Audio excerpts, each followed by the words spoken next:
Hey, Dave Morris from News OK here. George Lang from the Oklahoman there. Let's play lightning round. George, where were you last night? I got an anonymous, not an anonymous tip, but a tip that that I should be at ACM at UCO last night at 6 o'clock. It was at Makers, right there in the Oklahoma Hardware Building, just below the ACM classrooms. And so So we got the where and the when and who? Who indeed? Yeah, I walk in and on the video screen, it's 4 mods from 1964, and Scott Booker, the president of the school, is brandishing a Union Jack, the English flag. So I knew You're it was suspecting shenanigans at this point. That's right. That's right. You know, we were always told that there would be some amazing people show up. Roger Daltrey of The Who, who's playing tonight, by the way, Thursday night at WinStar Casino down in Thackerville. He shows up and gives this master class. 90 minutes of just give and take between Scott Booker and Roger Daltrey in front of an audience of about 160 students there at Makers, and it was just absolutely amazing. Some nights in Oklahoma City, lightning's caught in a bottle, and last night you happened to be there for it. That's right. That's right. Let's back up just a second. ACM at UCO Masterclass, what's the concept there? The idea is to bring people who have accomplished great things in music, no matter what genre they work in, and whatever field they are. If it's producers, if it's amazing musicians, if it's just people who work behind the scenes. But the idea is to give these students an inside look at what they can expect if they're put in that position to achieve great things. And so and in this case, this was Roger Daltrey is probably one of the most famous people to come out of the British invasion. And beyond that, there's sort of a relationship there between Daltrey and Booker. Now, last year, Wayne Coyne and the Flaming Lips, they performed at this VH1 Honors show in Los Angeles. For the Who, right? For the Who, it was honoring the Who. They played a medley from Tommy. And Wayne's been a big fan since the 1970s. He saw his first Who concert here in Oklahoma City. So there is that relationship. Wayne, of course, was there and grinning from ear to ear. But this was the thing about this is that Daltrey was really candid. He talked a lot about the Who's history. He talked about members of the Who like Keith Moon. He told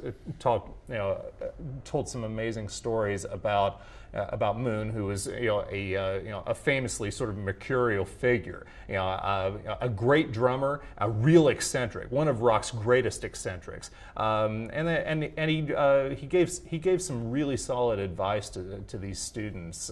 Some of the advice you mentioned, they asked how a band stays together. You wrote, it becomes more than just a band, almost like a family.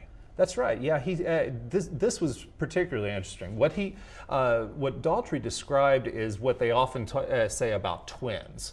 That he wouldn't, if he knew that, he would know that somebody in the band was in trouble without having to pick up the phone. It's that kind of bond that is achieved over that period of time. He said, you start out as friends, but it becomes a lot deeper than that. So that's how he feels about Pete Townsend these days. And that's the sort of thing that carries across on stage. The audience can pick up on that connection that they have. Something else that happened on stage with the Who was instrument smashing, and you wrote about that as well. Yes, and he says that one of the great failings of rock journalism over the years is that the people who witnessed this they talked about smashing the instruments, which began as sort of an accident, by the way.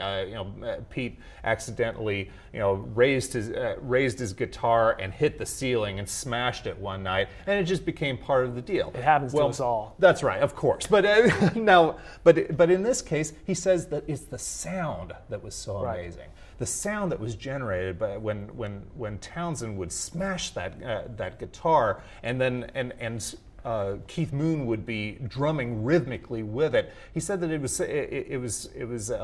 this amazing cacophony, and he says that's I mean, they don't do that anymore at this point in their careers, but for the people who heard it, it's something that they never forget. All right, well, one of the things the students do at ACM at UCO is work on songs. This week they were working on a song from The Who called I Can't Explain. That's right, I Can't Explain. It was the first single that The Who released. And Scott Booker asked Daltrey if he had any advice for the students who are going to be playing this song. And he said, no, absolutely none. He said, just feel it. Just do it. I'm paraphrasing here, but just put everything that you can into it. And so he said Daltrey is a firm believer in not imitating. He's like, bring what you have to this song. True musician. Absolutely. Those students are learning a lot at ACM, and this is great for us locally. Oh my gosh, the idea that something like this could happen, it would just be, it would feel like science fiction a few years ago. But to have and unfortunately, these are unpublicized events, so we don't know about it in advance. But of course, the place would be inundated with people if we knew that Roger Daltrey was going to show up. But it is a great thing for the students.